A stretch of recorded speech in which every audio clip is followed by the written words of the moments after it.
نحمدہ ونصلی علی رسولہ الکریم اما بعد فاعوذ باللہ من الشیطان الرجیم بسم اللہ الرحمن الرحیم قل یا اہل الکتاب تو کہہ اے کتاب والو هل تنقمون منا کیا بیر ضد ہے تم کو ہم سے الا ان آمنا باللہ مگر یہی کہ ہم یقین لائے اللہ پر وما انزل الینا اور جو ہم کو اترا وما انزل من قبل اور جو اترا پہلے وان اکثرکم فاسقون اور یہی کہ تم میں اکثر بے حکم ہے۔ خلاصہ تفسیر آپ کہہ دیجئے کہ اے اہل کتاب تم ہم میں کیا عیب پاتے ہو بجز اس کے کہ ہم ایمان لائے ہیں اللہ پر اور اس کتاب پر جو ہمارے پاس بھیجی گئی ہے یعنی قرآن، اور اس کتاب پر بھی جو ہم سے پہلے بھیجی جا چکی ہیں یعنی تمہاری کتاب تورات و انجیل، باوجود اس کے کہ تم میں اکثر لوگ ایمان سے خارج ہیں کہ نہ قرآن کا ایمان ہے جس کا خود ان کو بھی اقرار ہے اور نہ تورات و انجیل پر ایمان ہے، کیونکہ ان پر ایمان ہوتا تو ان میں رسول اللہ صلی اللہ علیہ وآلہ وسلم اور قرآن پر ایمان لانے کی ہدایت موجود ہے، اس پر بھی ایمان ضرور ایمان ہوتا۔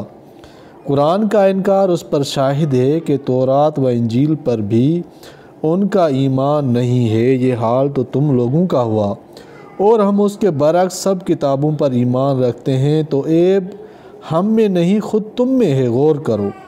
اور آپ صلی اللہ علیہ وسلم ان سے کہہ دیجئے کہ اگر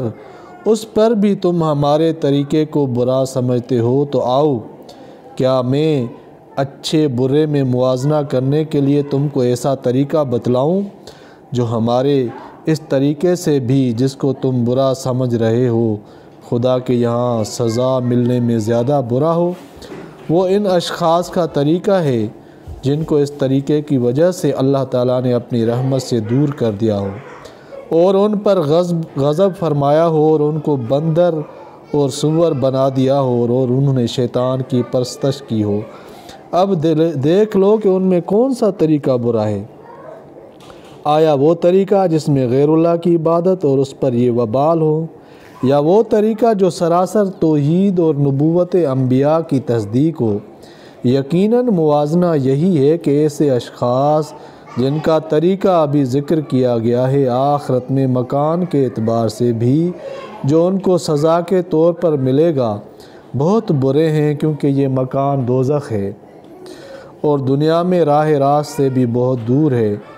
اشارہ یہ ہے کہ تم لوگ ہم پر ہنستے ہو حالانکہ استہزاء کے قابل تمہارا طریقہ ہے، کیونکہ یہ سب خصلتیں تم میں پائی جاتی ہیں کہ یہود نے گوسالہ پرستی کی اور نصارہ نے حضرت مسیح علیہ السلام کو خدا بنا لیا، پھر اپنے علماء و مشائخ کو خدائی کے اختیارات سپرد کر دیے۔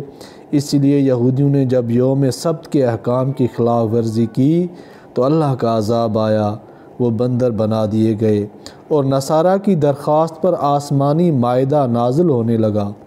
انہوں نے پھر بھی ناشکری کی تو ان کو بندر اور سور بنا دیا گیا۔ آگے ان کی ایک خاص جماعت کا ذکر ہے جو منافق تھے کہ مسلمانوں کے سامنے اسلام کا اظہار کرتے تھے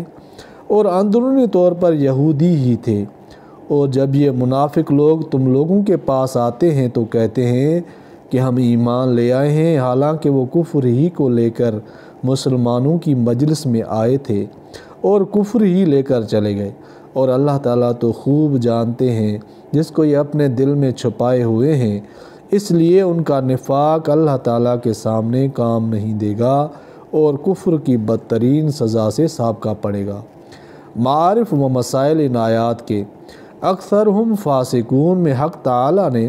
یہود و نصارہ کے خطاب میں سب کے بجائے اکثر کو خارج از ایمان فرمایا ہے۔ اس کی وجہ یہ ہے کہ ان میں کچھ لوگ ایسے بھی تھے جو ہر حال میں مومن ہی رہے جب تک رسول اللہ صلی اللہ علیہ وسلم کی بعثت نہیں ہوتی تھی، وہ احکام تورات و انجیل کے تابع اور ان پر ایمان رکھتے تھے۔ جب رسول اللہ صلی اللہ علیہ وسلم مبعوث ہوئے اور قرآن نازل ہوا